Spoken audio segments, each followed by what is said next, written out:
Parece que o Lula arregou e decidiu retirar a urgência da PEC da escala 6x1, sob a suposta motivação de votar em outros projetos. Pois é, quando a coisa aperta, a esquerda mostra suas verdadeiras intenções. Esta é a Visão Libertária, sua fonte de informações descentralizadas e distribuídas. Ajude a propagar as ideias de liberdade. Deixe o seu like e compartilhe com seus amigos. Um artigo seu pode virar vídeo aqui também, sabia? Este artigo foi sugerido por Olho da Providência, escrito por um libertário aí, revisado e narrado por Gordinho Caipira.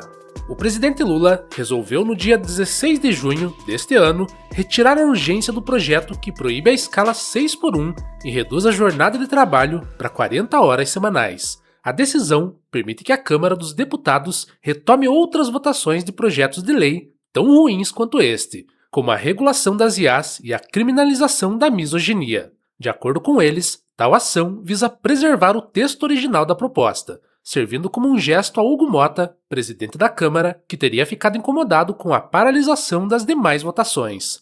Confia, meu amigo esquerdista, é só para manter o texto original e não porque Lula é um hipócrita mentiroso que engana os seus próprios eleitores.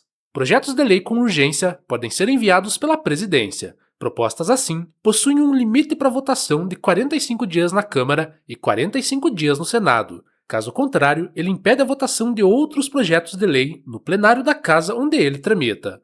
Originalmente, a proposta havia sido enviada de Lula para Hugo Motta, a fim de efetivamente acabar com a escala 6x1, mas Motta decidiu que a mesma deveria ser discutida em uma PEC. A emenda constitucional agora tramita no Senado, onde aguarda a movimentação de Davi Alcolumbre.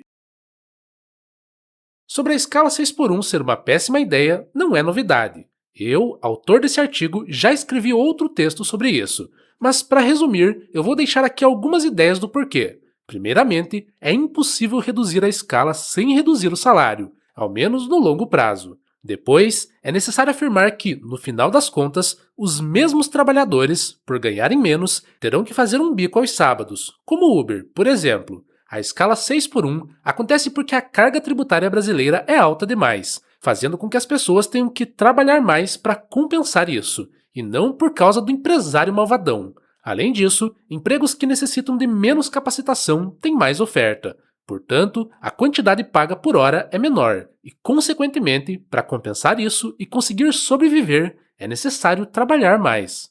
Não se resolve as coisas por meio de uma canetada estatal. O buraco é muito mais embaixo. A frase "o inferno está cheio de boas intenções" se encaixa muito bem nesse contexto.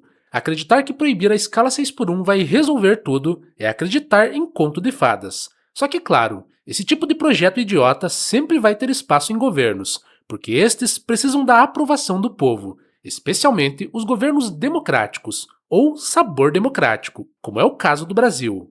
A própria democracia, que considera a vontade da maioria como um indicador daquilo que é bom, é a principal causadora desse tipo de problema. E não, a popularidade não faz algo ser bom. A democracia é o maior exemplo da falácia ad populum, ou apelo à popularidade.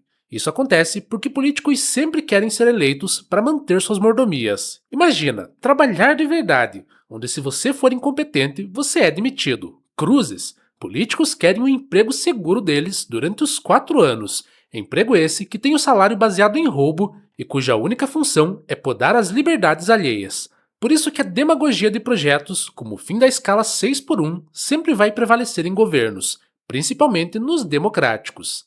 E agora já se sabe que o projeto vai demorar bastante para ser votado, servindo apenas como uma campanha para Lula. Olha que legal, ele adiou o projeto que estará nas mãos do próximo presidente. Lula vai simplesmente dizer para as pessoas: olha, votem em mim. Se vocês votarem no outro presidente, ele não vai acabar com a escala 6x1.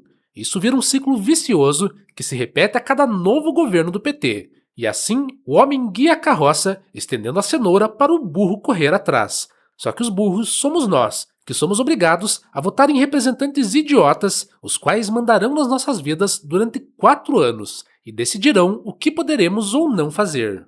Infelizmente, a mentalidade socialista, através da cultura e da educação estatal, já está impregnada na mente do brasileiro. É bem normal, por exemplo, que o brasileiro médio ache que o problema na realidade são os empresários. E esse é o grande efeito do estatismo. convencer a população de que a culpa é de qualquer um menos do Estado.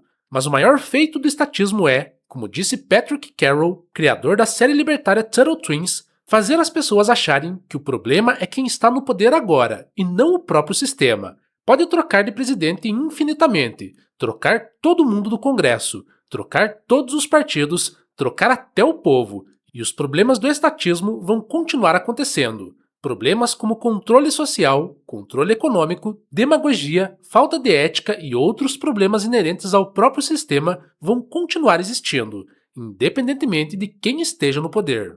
Por isso, não acredite em soluções rápidas, como canetadas estatais, pois essas, muitas vezes, ou passam o custo da canetada para outra pessoa arcar, ou criam outros problemas, e na maioria dos casos, as duas coisas acontecem.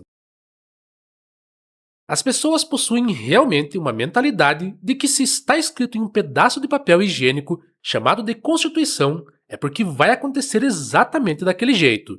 Você já viu algum mendigo na rua? Certamente que sim, mas está na Constituição que as pessoas possuem o direito à moradia. Só que esse direito não existe na prática. Aqui no Brasil, pessoas são constantemente assaltadas. Mas espera aí, a gente não tem direito à segurança? Não tem. Nada se garante escrevendo lixo em um pedaço de papel higiênico constitucional. Por causa dessa mentalidade e da própria pobreza da população, quando aparece algum candidato prometendo programas de renda ou redução arbitrária da jornada de trabalho, lá vêm as pessoas com sede para serem enganadas. Pensa, se um candidato se elege dizendo que vai cuidar dos pobres, é de total interesse dele que eles continuem pobres, para que ele continue sendo remunerado por supostamente cuidar dos pobres. Como disse Rafael Lima, do canal Ideias Radicais, o ser humano não é inerentemente mau nem inerentemente bom. O ser humano inerentemente responde a incentivos. Quando os incentivos guiam as pessoas a serem ruins, como acontece com os políticos agora, a gente já sabe o resultado. Quando os incentivos as guiam a serem boas, chegamos ao anarcocapitalismo. É de fato muito triste que as pessoas sejam, desde o início de suas vidas, doutrinadas na educação estatal para acreditar que a vida sem o Estado é impossível e que ele não é o culpado, e sim os empresários capitalistas malvadões. É um ciclo vicioso completo. As crianças aprendem na escola, a qual obrigatoriamente tem o aval do Estado para funcionar, por meio de professores formados em faculdades com o mesmo aval do Estado, onde também dão aulas professores que aprenderam do mesmo jeito, e assim vai. O Estado tem total controle sobre a educação e o pensamento das pessoas. Enquanto a educação for decidida pelo Estado, ela vai ter um lado. Hoje em dia, esse é o lado marxista, pois, ao menos por enquanto, é o que mais beneficia e aumenta o Estado a longo prazo. A educação é definida pela BNCC, a Base Nacional Comum Curricular, controlada pelo MEC e tem a prova do Enem. Todas são controladas pelo Estado. Esse, por sua vez, é formado por políticos.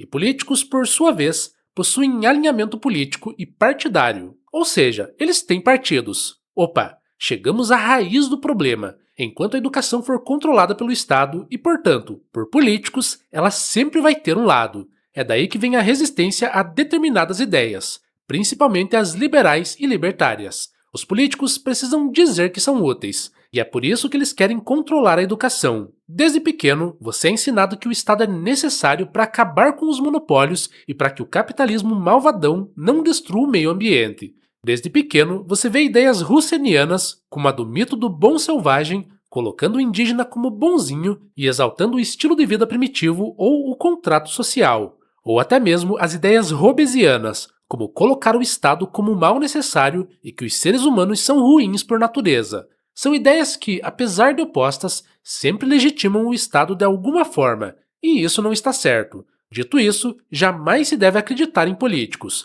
muito menos em suas lindas e brilhantes promessas, pois na realidade eles nada fazem para melhorar a vida de ninguém. Tudo de bom que temos hoje foi graças ao livre mercado. Você está acessando esse conteúdo porque alguém, motivado pelo lucro e limitado pela concorrência, criou o aparelho necessário para tal. Até as menores coisas vieram desse jeito.